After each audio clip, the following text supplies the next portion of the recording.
Đi hào và chào thầy và món gì và món chuyện sao ý chào và món tiền theo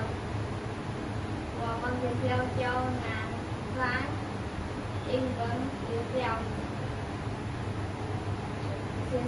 dấu u quang treo xe lâu ý kết thu số của ý kết lấy hết ý kết thì có ý kết cháu tháng vàng kết lãng chiếu tháng thế ý kết tu chiếu tháng về sau hai dấu ý kết tháng thính kết dấu dông thứ thế ý kết thính